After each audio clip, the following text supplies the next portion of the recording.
You are listening to the E2C Network, where the Auburn family speaks. Where are you, Auburn fans? Welcome to No Huddle, your source for Auburn football news and discussion, part of the E2C Network. I'm AJ Richardson, and I also brought along Jared Davis. It's time to talk about the Alabama State football team and how they're going to match up against Auburn.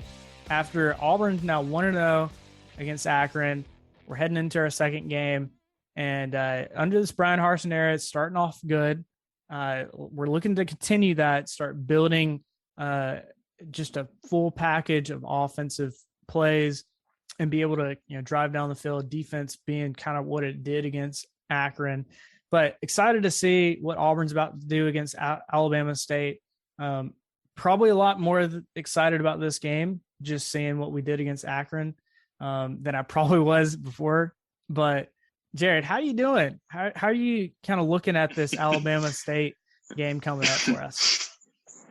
I was looking at I think I had us winning by 32. I'm going to be increasing that.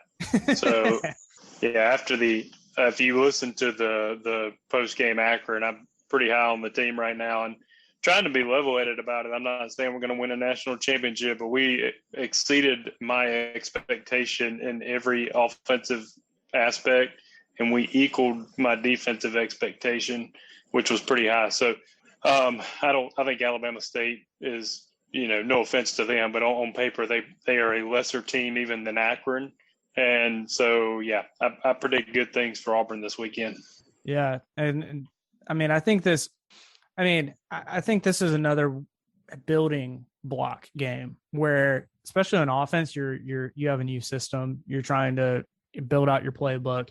And this is a good game to start, maybe testing some stuff out, and not necessarily opening up the playbook, but testing things out in a good way that I feel like you can get away with some against an Alabama State. Even if it goes wrong, it's not going to be the end of the world. And then come Penn State or an LSU or a Georgia, those games, the players have done this play before. And I feel like that's going to be key, is, getting the guys more reps with certain plays in real game scenarios, not just, practice against your own team. It's real live games. And I feel like this Alabama State game is going to be another good one for that. The Alabama State game is going to be at 11 Central Time. It's going to be in Jordan-Hare. This one is, and I'm happy to say this, it's actually going to be on TV. You don't have to download the ESPN app or the ESPN Plus subscriptions for anything. It is on SEC Network. So I think more people will be able to see it now. And if you didn't get to see the first game against Akron, go look at some highlights. You're going to get super pumped, and you're going to want to watch this Auburn team against Alabama State. This is a fun one. I feel like, like I said, I wasn't excited about Alabama State, but I'm excited to see what Brian Harsin and Bobo continue to kind of like cook up and see what they can do on offense. Any other kind of thoughts about what you're expecting out of this Alabama State game? Yeah, let me touch on one thing about the TV piece. I had to help several people figure out the game this weekend, including my dad. So I do want to tell everybody real quick. I believe I looked and saw where the replay will be Monday night, which I don't know when y'all are listening to this, so this may be too late, but Monday night at 6 p.m. Eastern, I believe. So if anybody did not get to see the game. But as far as the Alabama State game, I mean, I think it's probably a very similar score. I can't believe I'm saying it. I think we probably put up 60 on them again, and not them again, but put up 60 again. And really, I think it's going to be with the fact that, with the Hunter, the running back, I think when we start putting TJ and him in, I think he's just that good where he's going to score points even if Harsin's not really wanting to, but you can't just take a knee, Right. We're going to run an offense. You got to run an offense. So I think it's going to be comfortably in hand by halftime. Very similar where Harsin will have the option, at least, do I even need to bring Bo back out in the third quarter? Whether he does or not, it's up to him. But I think in the end, I think we probably win like 60-10, honestly. So same score prediction as what we just had. I like it. Yeah. I mean, I could absolutely see it. And I think with the way Auburn plays, and it's not like we're trying to run up a score. It's just our offense against Akron, and I believe we'll probably be able to do a lot of similar stuff against Alabama State. Is just we're gonna show that we can do everything. We're gonna have the short passes. We're gonna run the ball at the middle. We're gonna pass it out to Shivers on the the outside of the hashes and let him kind of run in the open field. I mean, it's gonna we're gonna. I think one thing that I definitely want to look towards, especially on offense, is seeing if we can, start to establish, especially on the wide receiver core, consistent. Those are going to be our go-to guys, especially long ball, like the big bomb. We had a couple of those against Akron, but I want to see if we can consistently find those guys. And if so, I mean, that's kind of one of the big missing pieces for me. On offense. I think right now, I mean, look, we can just go into our score predictions. You already predicted we're going to win by 50. I predicted us by 42. I think it's probably more than that. I'm going to go ahead and bump it up to 49 just because I think our team has the capability to just put up that many points, even if, like you said, if we're throwing in TJ Finley in the third quarter and we've got our third and fourth string running back in there, I still think we score some points. I think we're building the chemistry on offense that is much needed. Jared, I was just thinking about this. So, under like a Gus Malzahn offense, and I loved Gus Malzahn's offense when it was, the hurry up, no huddle, prime time, 2013 to 2014, that was prime time Gus Malzahn, even some in 2017, ultimately. But the one of the key things was, it took about four or five games before the offense found its identity. Do you think Auburn's found its identity on offense already? Is that even possible after the first game? Yeah, I think it's found its identity. I think the coaches knew, and I'm not knocking Gus, but I think the coaches knew. And so they prepared their team into that identity of it's going to be balanced. It's going to be a run. It's going to be some short passes. It's going to be mixing in some deep balls. It's not going to be one thing. It's going to be a lot of things, and we're just going to do them really well. And, short of the deep bomb, everything else is kind of basic. But if you do it really well, you score 60 points. Mm-hmm. I mean, if you go back and look, I don't mean to keep talking about the old coaches, but if you go back and look, there were 2, maybe 3 drives that would have stalled out last year. Without a doubt, I think they would have stalled out because the play calling would not have been the dump to, the tight end or do a 7-yard, curl route when you only needed 6 to keep a drive alive. That wouldn't have happened. Mm-hmm. So I think they have a good identity. Now the reality is, are we good enough to beat the Georgias and the Alabamas? I don't know right now, but at the end of the day, we do have an identity. Let's keep fine tuning that. So yeah, I think we know. I think this is who we're going to be, and I think that it's pretty cool to see it not taking several games into a season. Yeah, absolutely. I mean, when Bo Nix was comfortable, everybody on offense just seemed to know what they were doing, and I mean that just felt so good. I mean, it kind of gave me if you remember back to, what was it, the Music City Bowl where Auburn beat Purdue back in 2018, just felt like we knew what we got out on the field and we had a great game plan and everything worked exactly as planned. It kind of felt like that. And that's a really cool thing to see for a first game. And that's got to carry into this Alabama State game, is the confidence level on offense. And then also on defense, transitioning from a Kevin Steele defense to Derek Mason's defense, which has some similarities, but it's also got a lot of differences. I mean, one of the things that I know they were kind of transitioning to was different formations that we didn't have before. And so learning those, knowing what you're supposed to be doing, it's got to be a change that players are kind of still adjusting to, but they've adjusted to pretty well. And I feel like that's a really cool thing to see first game. And I think that's going to carry over into this Alabama State game. And then ultimately into the bigger games, like the third one against Penn State. When you play Penn State, you got to have a good game plan. And you're going into probably the rowdiest, stadium that you've been in over 2 years. So you're going to have to be ready and know what you're supposed to be doing when you can't hear your teammate that's 2 feet away from you. So that's going to be key for me, is to see how we build on this. Especially, I feel like Penn State's going to be our big first test, to see, is the offensive identity really there? And also, can the defense prove itself again and again? I'm leaning towards yes, because I just know how much talent is on the defensive side of the ball. And I hope to see that come to fruition. Jared, let's get into some of our players to watch. We're going to do similar format as last year. We're going to talk about offensive player to watch, defensive player to watch, and special teams player to watch for Auburn. Let's start out with offense.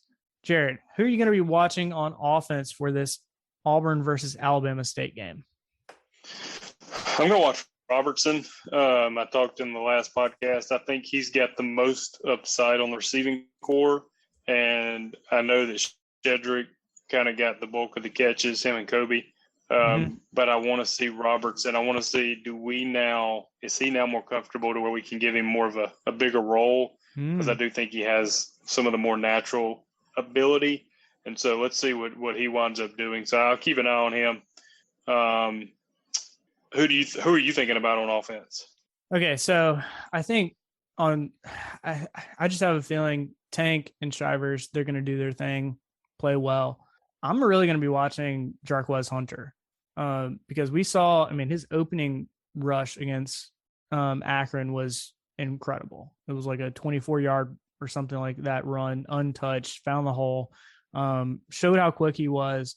But I feel like I want to see more of him. I want to see kind of a little bit more well-rounded back and see what he can do.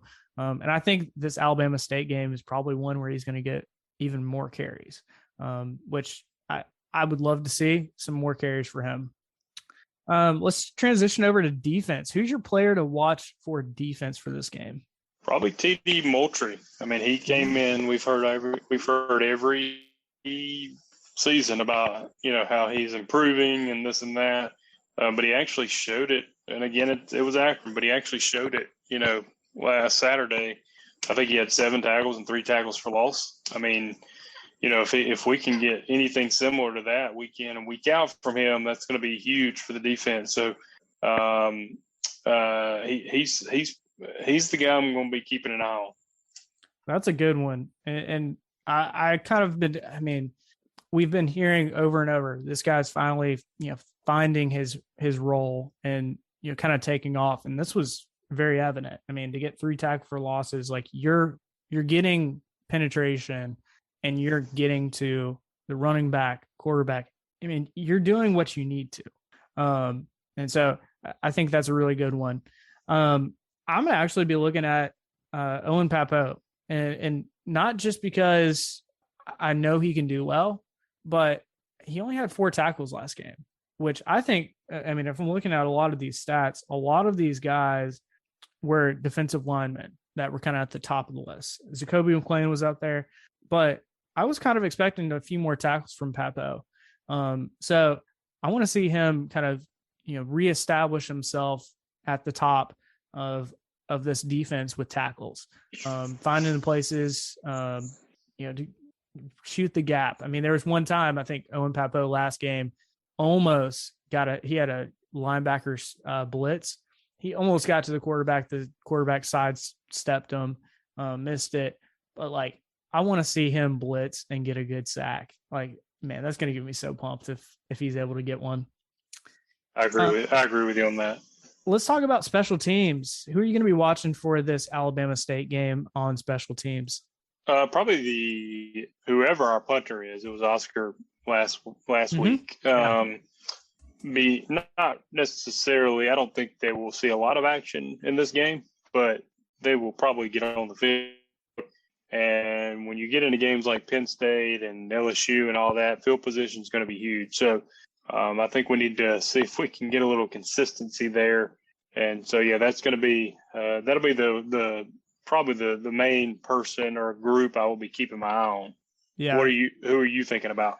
Yeah, I was already kind of thinking something with the punting game. But since you already took that one, I think another good place to look is the punt returners. So either Demetrius Robertson or Javarius Johnson.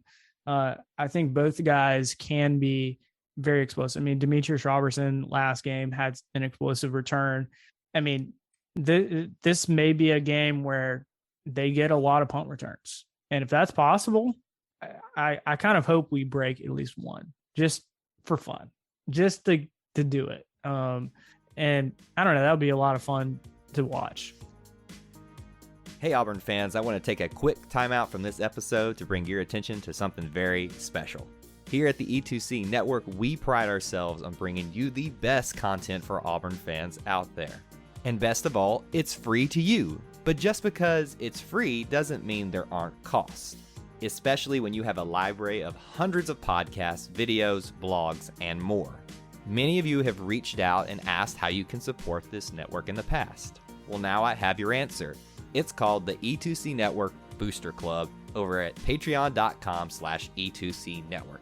There you'll find a membership monthly reward system where you can sign up for as little as $1 and get different perks at different tiers. Some of those perks include things such as apparel, eligibility to join us on future podcasts, recognition as an E2C Network booster, exclusive communications, and bonus content that is available nowhere else. If you love this network and want to help us keep producing podcasts like this one, please head on over to patreon.com/E2C Network to join the E2C Network Booster Club. You can also get there by going to our website, e2cnetwork.com/support.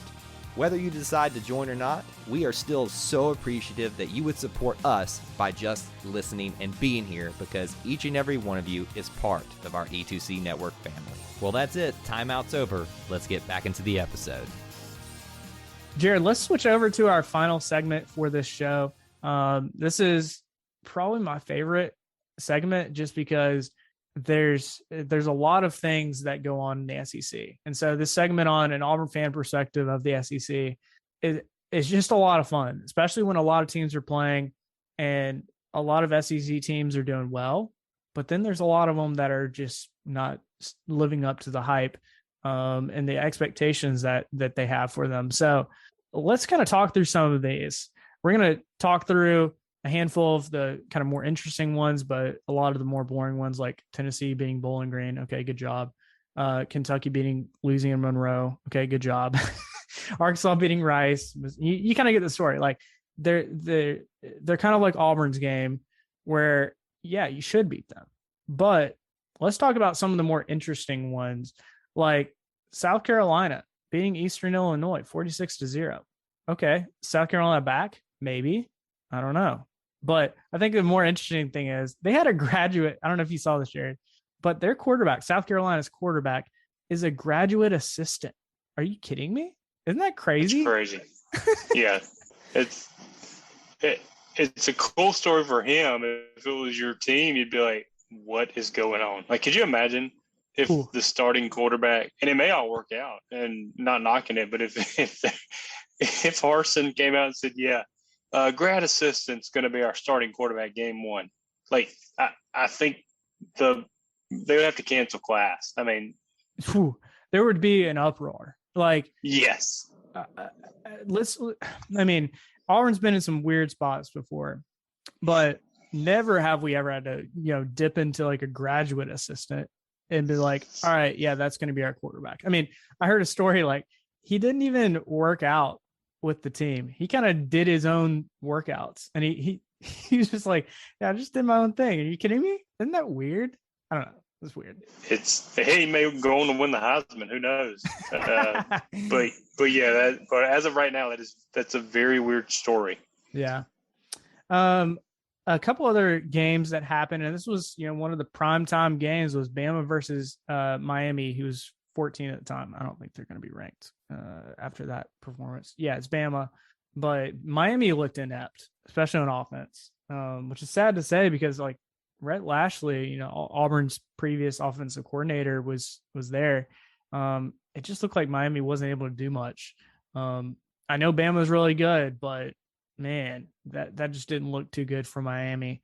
And man, Bama looked like, it almost looked like Bama had been playing already 5 or 6 games, knew exactly what they were doing. And Miami this was their first game. It looked like they were not playing together well. So that's one of those games. I quickly was just like, are you kidding me? This is not entertaining. It's a typical Alabama game, just running up the score, and the other team has zero chance at it. And I feel like those kind of games are pretty boring, if I'm being honest. Yeah, it was not fun to watch. And really, the Lashley offense, which is the Gus offense, is predicated on being able to run the ball, and they could not do it.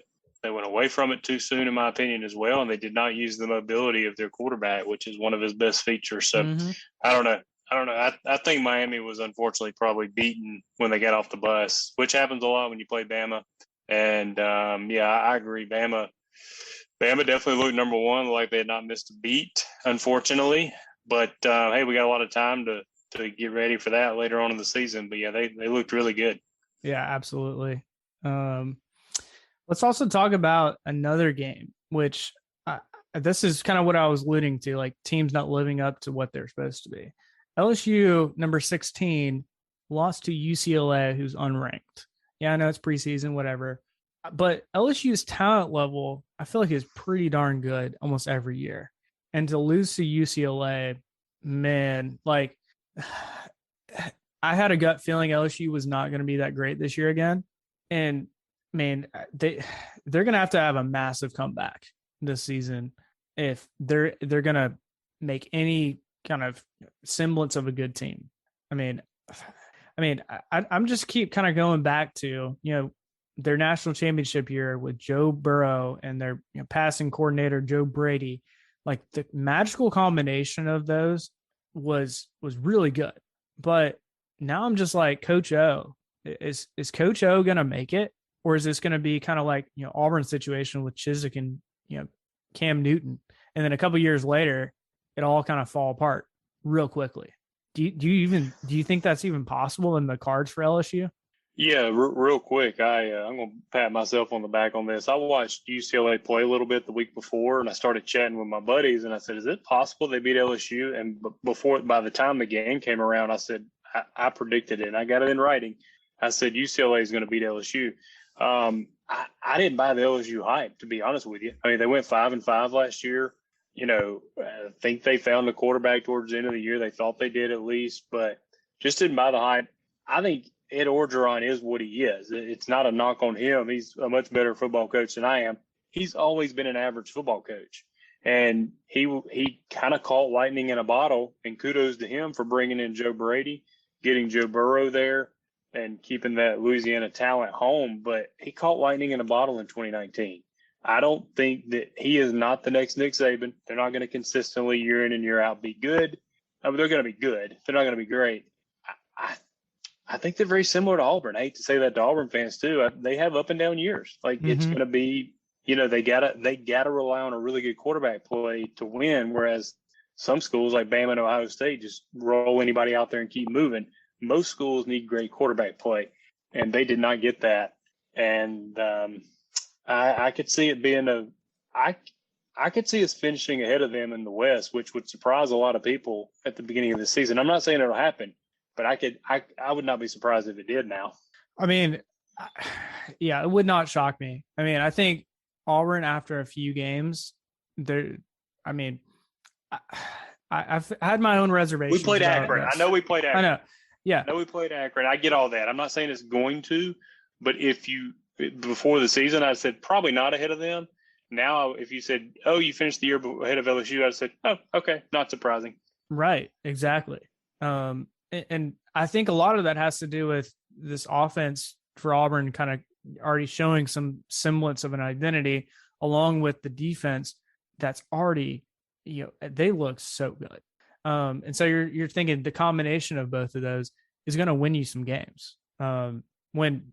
If you told me that before some of the season, I'd be like, wow, something started to click. And I really hope we continue to game in and game out, kind of prove that we know what we're doing on offense, particularly. Let's talk about another crazy loss. So Vandy ended up losing to a directional school, Eastern Tennessee State University. And they didn't just lose it like a little bit. They lost it by a lot, or as my dad says, a lot of it. So they lost it 23-3. What? Vandy only put 3 points up against a directional school? It's bad. That's not good. Bad. Yeah. That's not good, man. They're they got years where they give people fits. This is not going to be one of those years. Yeah. Okay, so let's get on to some like more, I don't know, better games. So Mississippi State, and this one is slightly better. They actually coming into the fourth quarter were down by 20 points to, and I've been leaving this part off, Louisiana Tech. Mississippi State should be Louisiana Tech, I'd say 9 times out of 10, and maybe even 10 times out of 10, honestly. But they were trailing by 20 points, had to make an insane comeback, and barely beat Louisiana Tech. Yeah, I'm not as scared of Mississippi State anymore because, I mean, I heard the stats under Mike Leach. Their second year is always so much better on offense. I have not seen that. It hasn't happened yet. So until it happens, I think we dominate Mississippi State when we play them later this season. Another one, and this was kind of one of the game going on alongside Auburn's game, was the Georgia versus Clemson game. Now this one, I saw the memes going around. They were all like, so is this like the Auburn versus Mississippi State game from, what was it, like the 2000s? Like, yeah, so boring. Like defensive, like both teams very defensive. Just from a viewing perspective, I love the defense. I'm a defensive person, played defense in high school, but I just couldn't get into it. I mean, I was kind of watching both games at the same time of Auburn and Georgia versus Clemson. I was like, man, this is not a fun game to watch. And man, to finish the game 10-3, that is not the way I feel like most people would have predicted that game to go. I mean, that is just not great. But hey, yeah. Props to the defense. Defense did great. So somebody this is terrible. Somebody tweeted, they said, I hope Clemson flew to the game because I would like for them to have at least one touchdown this weekend. Oh no. Oh, that's a dad joke for you. That's a dad joke. I mean, the only touchdown was a pick six. I mean, that was it. So yeah. I didn't watch the game much because it was when ours was on. But yeah, I mean, you never know in these games. Was it great defense or was it mediocre offense? I mean, we've had a few of those games with Clemson when we were playing them, and it was at the time definitely mediocre offense. So for us, so I don't know. We'll see. Only time will tell. Yeah, absolutely. And you know the crazy thing is, like I was thinking about, if you put Bama's offense against either Georgia or Clemson that first game, I think Bama would have put up, and this is kind of showing you, yeah, I think their defenses for Georgia and Clemson are really good, but I think Bama, if they're playing either of them, would have put up 40 points. And I think, and the reason I say that is I didn't see anything in Georgia's offense that scared me. I didn't see anything in Clemson's offense that scared me. Now they have 11 more games in their season to figure out their offenses, but game one didn't scare me of anything that I saw. Nobody on our roster, nobody on our schedule of the games I saw, nobody scared me except for Bama. But that doesn't mean we win the game. But nobody, I didn't look at anybody and say, "Ooh, that's not happening." Right. Yeah. I did look at Bama and say that, unfortunately, but nobody else.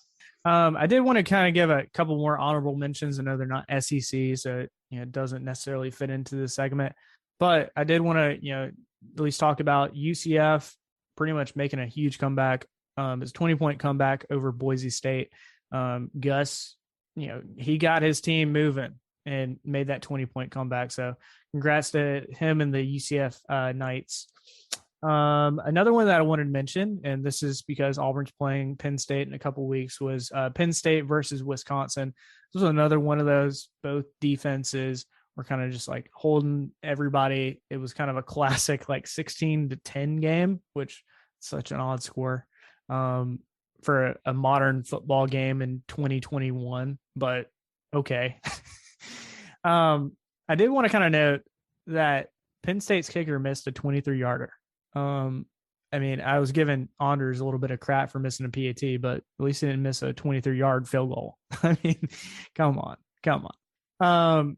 But Jared, did you watch any of that Penn State versus Wisconsin game and get anything from that? Yeah, Penn State was not able to run the ball. Now, keep in mind, Wisconsin is known for pretty good defense, so it's always hard to say after one game. But Penn State couldn't run the ball, and really, didn't have a lot going in the passing game. They just, they had a few big plays in the second half that, kind of allowed them to get just enough points. But they did not scare me at all. Now, again, I'm not saying we're going to go up there and win. But looking at them in that game, there was nothing to where I was like, oh, we can't, there's no way we're going to stop this player or that player. So it should be a good matchup. And I think at the end of the day, they're gonna work some things out. They got some players, so they're gonna be better. But yeah, it was pretty boring to watch, if I'm being honest. I did watch most of that game because it was at, I think, 12 o'clock. Yeah, I think that game gave me a little bit more hope that Auburn could potentially go to Penn State and beat them, because I think preseason, I had slated us as a loss, but we'll see how when we get to the preview for that, how I'm feeling. But right now, I feel like there's definitely a swing towards Auburn's offense could put up a lot more points than Penn State's able to put up, because Penn State's not able to run the ball and barely puts up 16 points in a game. I think Auburn's got a good shot at winning. Jared, before we get out of here, any other final thoughts before we go? No, just excited for the game coming up with Alabama State. Let's get in there, take care of business, and keep everybody healthy and COVID free, and then get ready for Penn State.